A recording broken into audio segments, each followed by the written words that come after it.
Hello Capricorn, welcome to your 3 cards for the month of April. So we're traveling through the sign of Aries, and Aries is not one of your greatest times of year.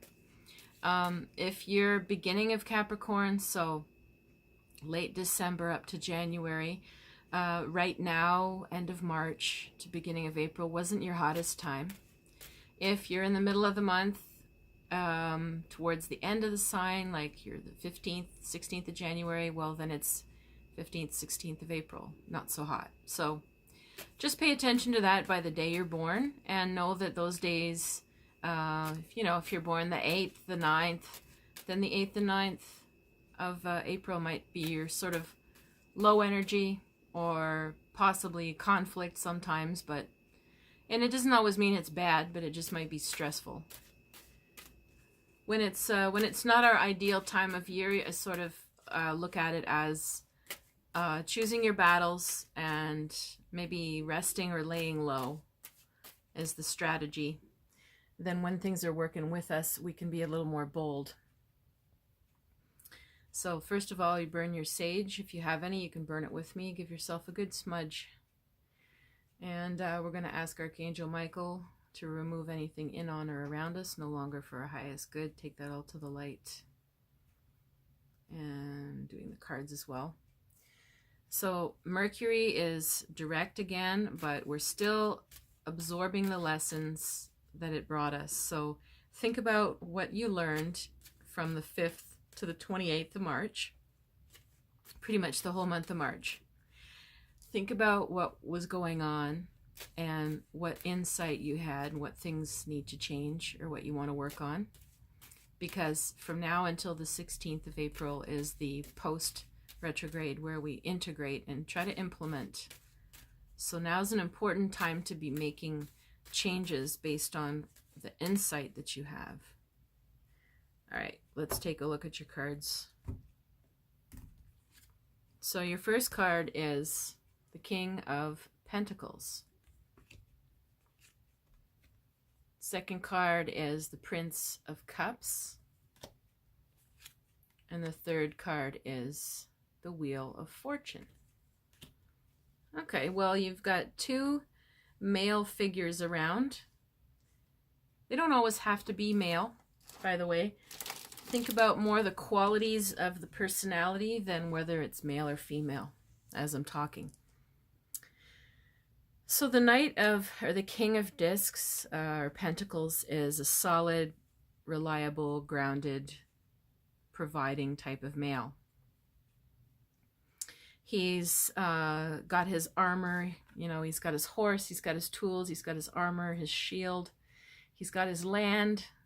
He's secure, he's set. Look at how big all the horn, like on his helmet. So he also has status. Okay. Something that's sometimes important to you, Capricorn, if you're honest. Status. This guy is slow to get things done, slow to move, slow to get close to, but when he commits, and he commits, he's reliable, solid. Now this guy, the Prince of Cups, not so much. As you can see on his face, he looks very scared or confused.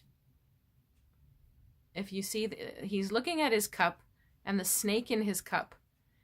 And the cup is his emotions and the snake is change and transformation. And he's looking down at it. He's supposed to be driving this bird in the water. He's supposed to be steering and driving that boat, but he's so scared about the changes that he can't stop staring into the cup.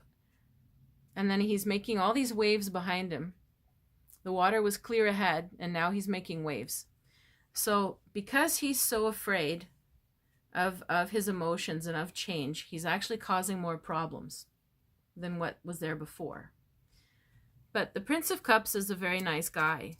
He's usually like almost our ideal guy. It's just that we need him to grow up a little bit, and then he'd be perfect. So now you come with the Wheel of Fortune. And there's a change in the air. There's something lucky, something positive going to come in. So Capricorn, this could be two different people in your life. Do you have two different people around you who represent those archetypes? It could also be one person who embodies both, or flip-flops between both. But I would say it's more two people.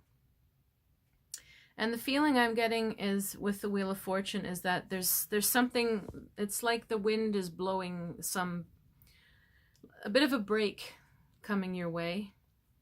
Either by something, opportunities that are coming up for one of the two of you that make life a little easier. There's some breathing room. And in that case, it would be a good time to address some of the fears of this guy. But only once the good news and the, whatever this lucky break or this money or work or somebody coming in to help you, something that makes, thank God, something is easier than it was. Then, once that's happened, you can say, oh, and by the way, and if that's you, be honest, if that's you. But then it's time to face and deal with some of these fears that are coming up, or insecurities, or difficulty committing. Bring it up once there's been a little bit of ease, and then they will be much more receptive to working on it because there's less pressure. So overall, I'd say there's some lucky break coming your way this month. So keep your faith, keep your hope, and be patient. Be patient, but also have your limits with this, because if somebody is in that state, it can go on forever if they don't look at it, right? So we're not saying, oh, it's fine, don't look at it. No, look at it, but just let them have a little bit of room, but not too long a leash, let's just say. And I think things are going to improve during the month. This could apply, romantically. This could apply to colleagues. This could apply to siblings. Whatever this ease, whatever this lucky, something is going to make life easier for one of the two of you, it's going to make the relationship easier for both of you. So you can look forward to that. So if you need my help with a longer reading, you can reach me at river-rain.com or Clairvoyant Medium Catherine Allen on Facebook. I wish you a good month.